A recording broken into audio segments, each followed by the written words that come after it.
Hello, everyone, and welcome back. We're here again on YouTube and LinkedIn with another exciting episode of the Top Innovator Series. This is where we dive into proven leadership ideas, game-changing strategies, and of course, we hear from the brilliant minds behind that. My name is Josef Martens, and I'm thrilled to introduce our guest today.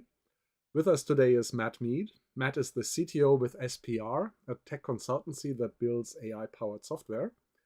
Before that, he held other tech leadership roles for various companies, including BP and Redpoint Technologies. And today we're thrilled to have him with us. Matt, it's a pleasure to have you here in the conversation. I'm really excited to be here. Thanks, Joseph. Matt, you have a clearly successful journey as a leader in technology. When you reflect on your own journey, when you think about where you are today, what do you think are some of the reasons for your success? What got you to where you are today?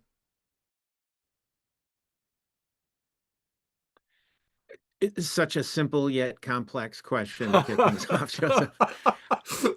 I I I would say that this is maybe an odd way to answer this question to get us started, but I'd say that I care deeply about my work, and maybe it's healthy, maybe it's unhealthy, but it's almost a part of my identity as a human, and maybe people would tell me that's not good, Matt, but hey, that's how I'm wired. And so I think I care so deeply about it. I put so much passion into it. I give 100% that I think that's a big part of what has led me to my Mm, success. I think there's other things, of course, but I think yeah, but I think that's sort of maybe one of the most fundamental pieces. yeah. And I enjoy what I do.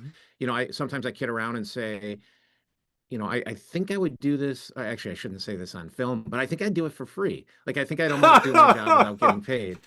So it's kind of easy to have a lot of passion when you sort of have that sort of alignment. Got it. Got it. So caring for the work, caring for others as well, maybe. Is this something Yeah, that's always been with you, or is this something that grew with you as you grew in your roles? I think as a human, it hasn't always been part of me. Like if I showed you some of my grades from high school, you would wonder how I was successful later in life. But I think professionally, I sort of caught a bug for initially technology at a really interesting time in the early 90s. And then leadership has always been and helping lead even at a small team Yeah, level initially is something that's always been attractive to me. So yeah, I think I've always given it the same sort of focus and it's been something I always wanted, and it's something that I got put it. a lot of heart into. Yeah. Yeah, got it. I imagine you had some mentors, trusted advisors, or people who were following you on your journey, or maybe role models. When you think of these people, what is some advice or what is something that you saw in them that really stuck with you?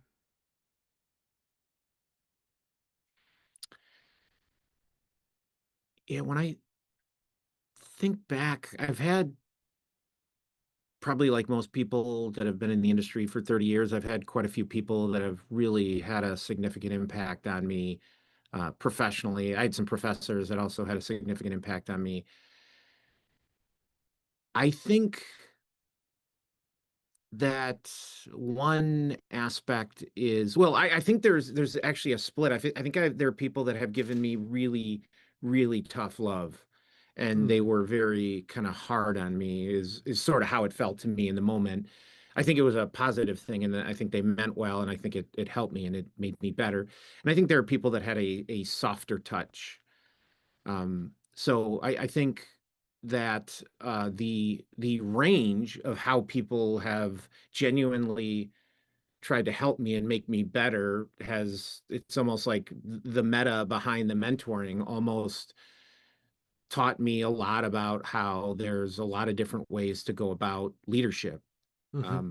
I there was someone really early on in my professional career that had said to me, there's sort of people that you need to not literally, but figuratively hit with a board, hit them with like a big board on the head. I mean, of course, we wouldn't really do that. Or someone that you just sort of lightly tickle with a feather. And there's people that you have to tell them explicitly, like, here's the thing, here's what, I need you to do, here's this and that. And you need to be so explicit in order for them to understand it and internalize it and hopefully do something with it. And there's other people that you need to just sort of tangentially mention a topic and brush by the And off topic, they and go. they will internally be their worst critic, and they will be hard on themselves, and you don't need to do it. And so I think sort of that spectrum is something that's always been something that I think about often. And when I'm as a leader working with someone, I think there's part of my responsibility as a good leader is to sort of try and bring myself to the context or place where someone else is comfortable. Because, and that's not manipulation, right? This isn't manipulating Right. people. It's like if I can sort of come to you the way you understand and learn best, then my gosh, like why wouldn't I do that, right? If I know where they are and I have the ability to go where they are, I think that is such an important thing. So I guess really underpinning all of this is my mentors taught me how different people are and how different their desires may be and how different they absorb information and put it to action. And so I think that's something that I've really, Hmm. I'm not sure that I do it perfectly by any means, but I think that's something that I think about frequently in the way that I lead, that Yeah. people are individuals.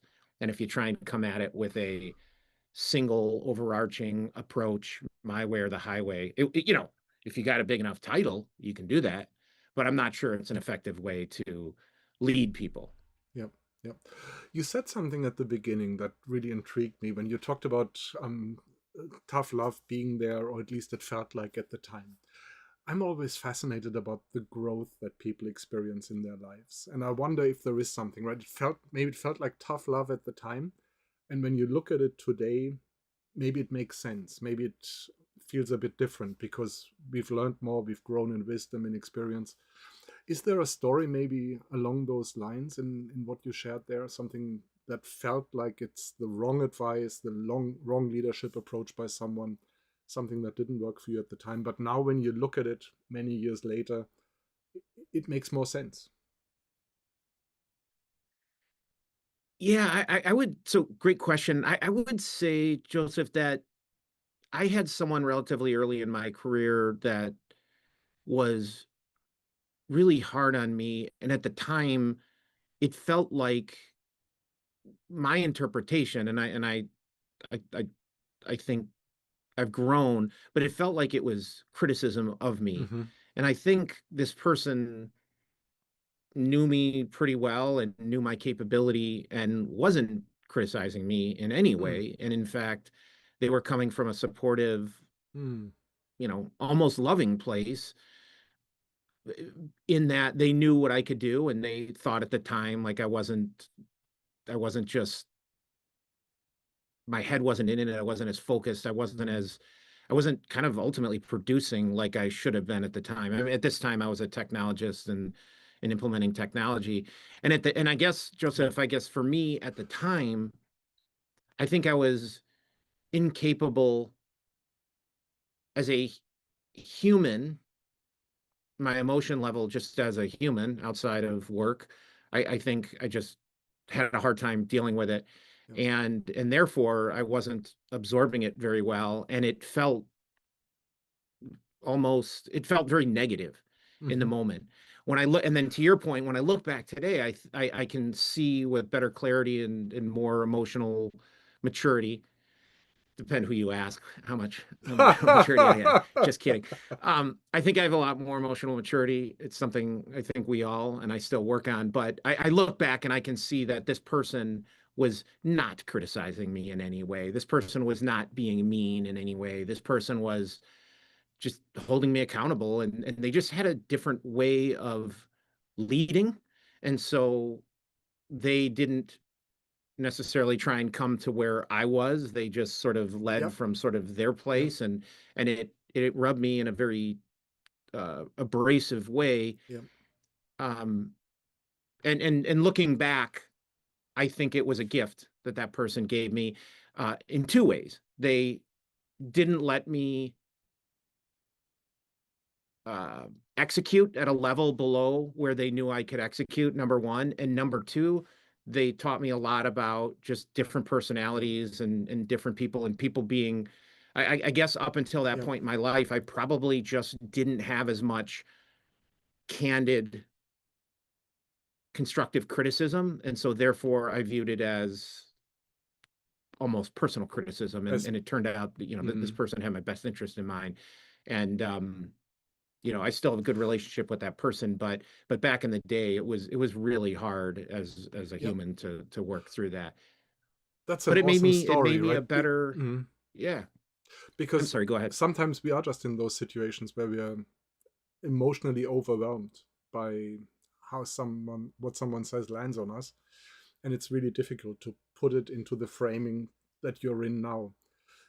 Is there something for those who are in a similar situation? Is there some tips that you can give those people how to reframe it, how to get to where you are now in seeing such advice, seeing such behavior from someone else?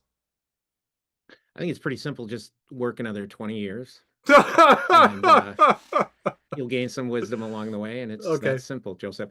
No, I actually, one thing that just occurred to me is I have nothing to do with the organization that creates this profile called DISC, Yep. DISC. I'm not sure, Joseph, if you're familiar with it, Hmm. but that's something that to me, when I think of, if someone said to me, hey, Matt, okay, you're talking about this growth and this and that and how people manage and live in different places, like that's all like, yeah, I get it. But how could I sort of put that into Yep. practice? If someone were to ask me that, I would say the DISC profile. Okay. And it's I have nothing to do with the DISC organization, so I'm not pushing anything of mine here. But you can go online and buy a DISC assessment for yourself or for your team, and the DISC profile is what comes back, and there's four major quadrants, and it's amazing to me what the DISC profile, that Yep. might be sort of the tool that I sort of use. Like if you understand this DISC thing, it talks about these quadrants, and you understand how they're the same and how they're different and how some are even opposing. And it's and then we did it at SPR with all of our leaders, and then you know what different leaders are, and then you have a real easy I like that. opportunity, if you choose Yep. to sort of come to them. Like I know Johnny is this thing called dominance, D, and he moves fast. He likes not a lot of small talk when the meeting starts. He wants to know what the agenda is, wants to get down to business, wants to make sure we got action items defined, nothing's ambiguous leaving the meeting. um, versus someone like me that is into more of the pageantry of things. I'm an I, but using that framework allowed us to understand it really, really well, especially with our peers when we were working. And once you understand it well, you can actually use it with a stranger, because you sort of have these tools where you understand these four general areas, and you can, talking to someone in 5-10 minutes, probably figure out through just casual conversation or a business conversation where they likely fall. And you can use that again, not to be manipulative, right? That's not what it is. It's to speak to them in a way that is almost like natural. Hmm. And the DISC profile, I would almost say, these four camps are very different. The way they think, the information they need, the way they want information Yep. presented, the speed at which they want to go, their comfort with change, right? Is all these are just some random attributes. And Yep. so I think that tool has been something that has been a way that I've put rigor to how I, sort of look at people differently, and how I think about trying to come to them. That makes a lot of sense, and it's a great tool to put a framework around how to adapt to someone's behavioral style. Yep. Now Yeah, we and if talk. you act today, Joseph, we can get you into the disc assessment for $39.99. No, I'm just kidding. I have Yeah, nothing to do use with disc. the promo code below. And Yeah, yeah, yeah, yeah, yeah. Google it. Awesome. Yeah. Now we talked about the past, Matt. I would like to take a look at where you are today. And this is not a question about companies or positions or anything like that. It's still about your growth journey.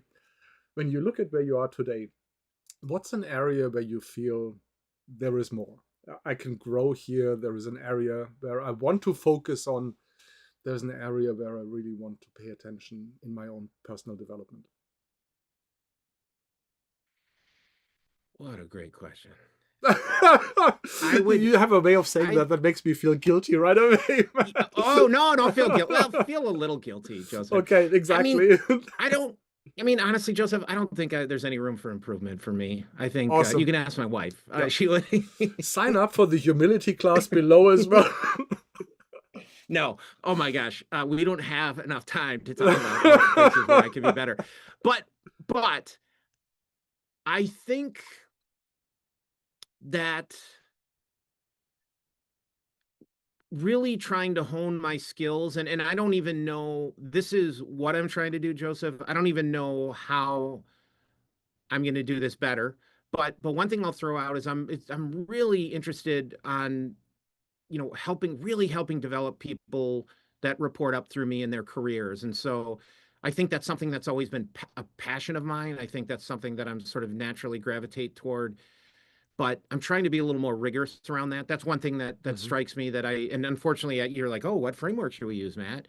And I don't know, to be honest. So, I need to do some soul searching on that.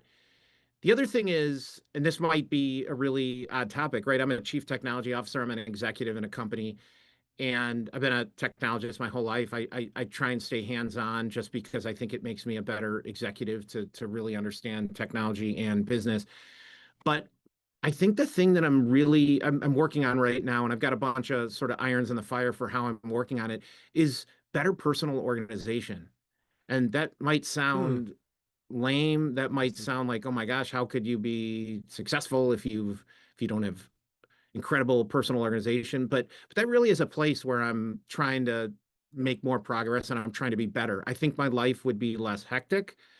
I think I would have a little more peace. I could be kind of a little more present in meetings if, and situations if I was, I think better on top of things. And this is one of the things I came into 2026. It's not a New Year's resolution, but it's an area where I thought I want to make some real improvements. And there's almost too much to do in life. And I'm guessing, Joseph, you would agree.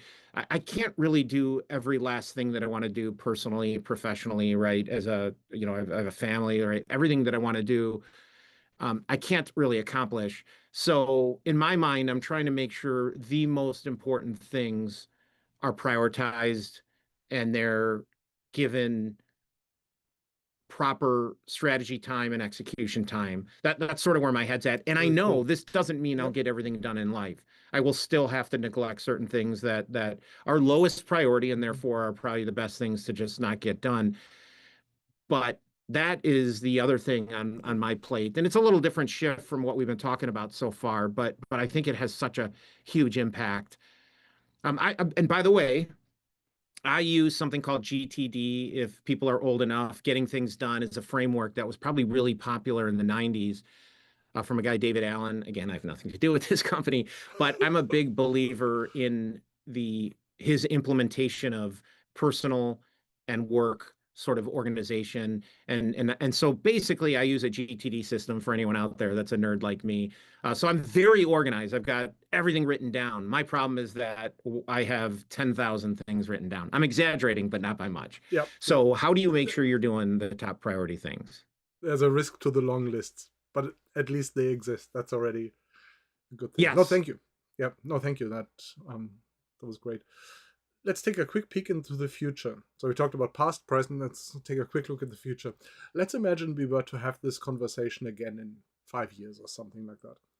And we're going to reminisce about what leadership was like 5 years ago. What do you think we'd be talking about? In the future. Mm, Well, I'm sorry, Joseph, to be so darn predictable, but I think it will be in the future, the discussion will be how AI has dramatically changed things, partially for the good, and there probably will be, mhm. areas where it's not as positive for in certain areas. But so I think that's the high level answer. Yep.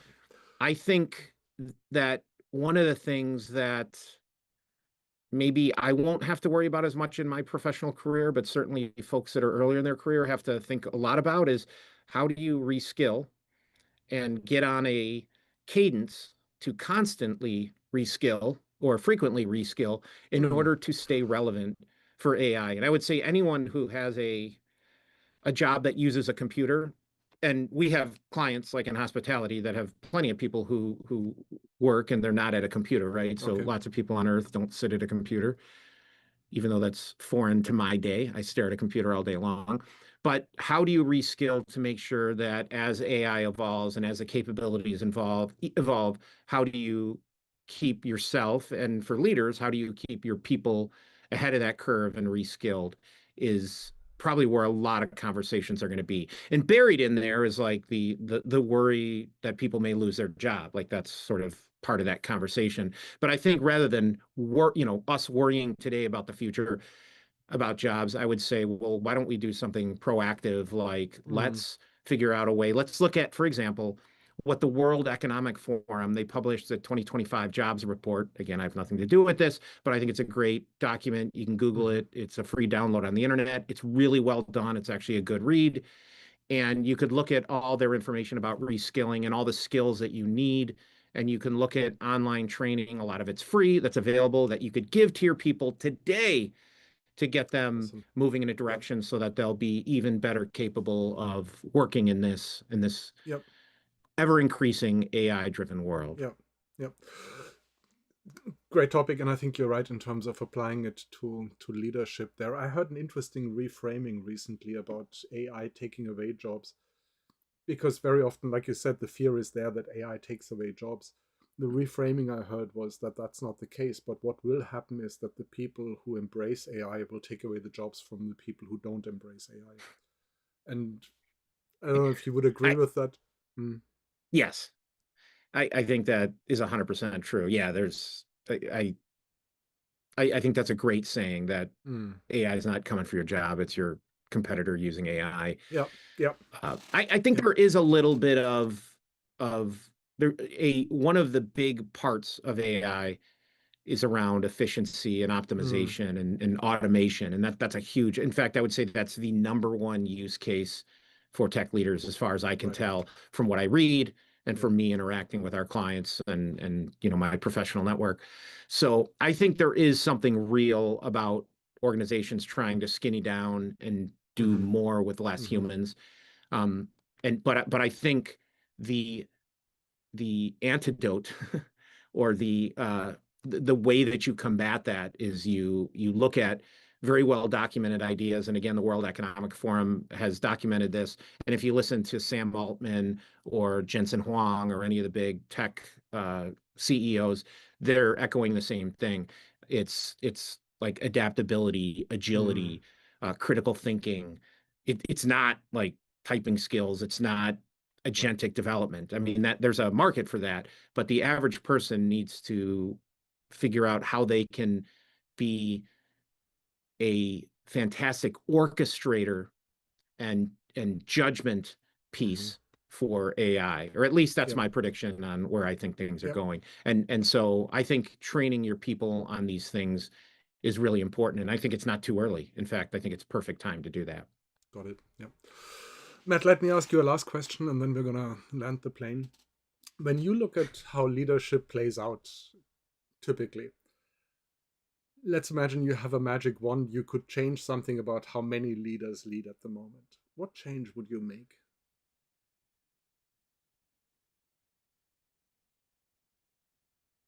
I would wave my magic wand, Joseph, Okay. and I would make leaders in general have more empathy Hmm. for Okay. humans. I think that if you genuinely care about your employees, and I mean, I think all great leaders do, not all leaders do, but all great leaders do. I think that's probably a fair statement. I think it's like magic. They perform at a different level. There's a level of trust, there's a level of productivity, and Hmm. probably, hopefully, we could draw a dotted line or a solid line to efficiency and revenue, profitability. So I think empathy is such an important thing, and it I sometimes talk to new people, new leaders at our company, and I say, work doesn't have to suck. Like it can actually be fun. Like we can make this fun.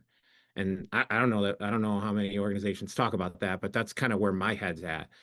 Let's do amazing things, but let's make it not suck. And dare I say, make it fun. Yep. That's kind of how I sum it all up. Nice. Matt, thank you so much. Been a real pleasure having you in the conversation. Thank you. Yep. Thanks so much. To everyone else out there, remember to like, share, and subscribe. Join us again for our next episode of our podcast, and most importantly, keep your brain cells active.